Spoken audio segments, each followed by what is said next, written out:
guys, and welcome to this week's video. In this week's video, we are going to discuss my surgery, the recovery, and then a little bit after the surgery, what the diet was like and the eating. So to start, I had my surgery on April 19th, 2021, so I'm just shy of a year out. The date of surgery, I weighed in at 309 pounds. I do believe the surgery took about an hour to an hour and a half long, so not very long. Pretty easy surgery. After surgery, they do keep you overnight in the hospital. That's to monitor you to see how you're doing after the surgery, and also to make sure that you can keep your liquids down. And I believe you need to keep down a certain amount of liquid as well. So they give you water and a protein broth. Doesn't taste good, but they make you do it, so you gotta do it. Wasn't too bad.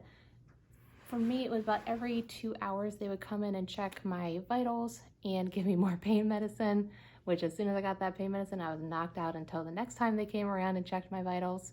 A few times throughout the night, they did make you get up and walk the halls. That's to make sure that you're getting the gas out of your system and just to help with recovery, just help speed up recovery if you're active and moving. On the way home, I do highly suggest having a pillow with you for the car ride. That way when you go over any bumps, you can put pressure on your stomach. It does help. In regards to what to bring to the hospital, I'll be honest, don't really need to bring anything. I packed a whole bag of like a change of clothes, a charger cable, gum, chapstick, hairbrush, toothbrush, just everything you could think. And I don't even think I looked into my backpack once. Didn't even need the charger because it wasn't on my phone. You don't need anything because you're pretty much sleeping the whole time, at least for me.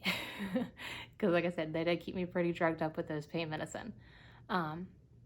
Really not much you need to bring to the hospital. That's just my opinion. After surgery, the one thing I do highly suggest investing in is a belly binder. You can get them on Amazon for not even 20 bucks. I think I wore mine for probably a month after surgery, just because the tightness and the pressure on your stomach felt really good. It just holds you all in. It just makes you more supported. I loved wearing the belly binder, and I think it made a big difference for me. Next, we're going to talk about the food. So after surgery, for about 2 weeks, you're going to be on all liquid. So this is going to be broths, protein shakes. You can have yogurt that is thinned with milk and also strained. Anything you have, you want to strain it to make sure there's no chunks of anything in it. This is because your stomach just got cut open. You don't want chunks getting into the incisions between the staples. And also anything that you have, you want to add protein powder into it. At this stage, you're only eating about 2 tablespoons of food at a time, and protein is very critical after surgery. You want to make sure you are getting in that protein. So you want to add protein to anything. You don't have to add a whole scoop of protein. You can add a third of a scoop or half a scoop. I use Gen Pro because it was a smaller amount. Like the scoop was smaller and it was 30 grams of protein. Now, for some reason, Gen Pro has decided to change their formula, which I don't understand, and it's only 11 grams of protein and the scoop has gotten bigger. I hope they change that because I loved their protein. Just something to think about. The next stage is going to be like your mushy food. So this is going to be pretty much like baby food consistency. I actually did end up eating some baby foods. Again, mix protein into everything. You can do like the applesauce. You just don't want to have sugar added into it. You can kind of not have your yogurt thinned anymore or your soups thinned out. You can just do it normal consistency at this point. Still want to strain it. You still don't want those chunks in anything.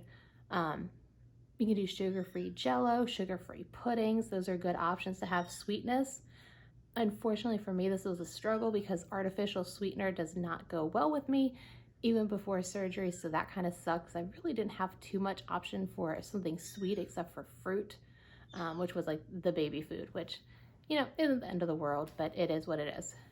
The next stage is your soft food, kind of pureed, more like soft food. So this is going to be like cooked vegetables. You want to make sure that they're cooked really well. So like cauliflower, you want to make sure it's cooked really well.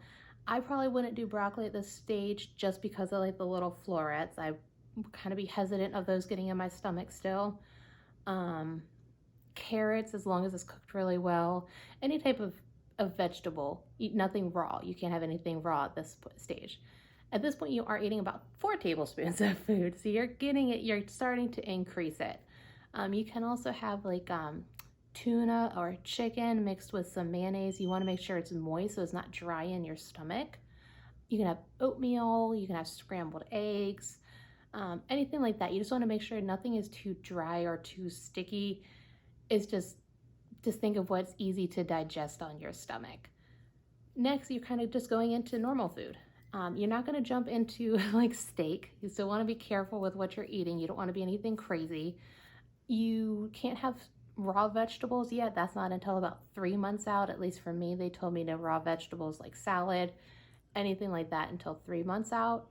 But you're starting to get back normal and start to get back to how you were before, but healthy. So your main focus on food, pretty much from here on out, is protein first, then your vegetable, and then if you can kind of have a starch. But honestly, after your protein and your vegetable, you don't want to eat anything else. You are stuffed to the gills. But yeah, I mean, you're not eating much. That's what your focus is protein, vegetables, and then if you have room, you can fit in something else.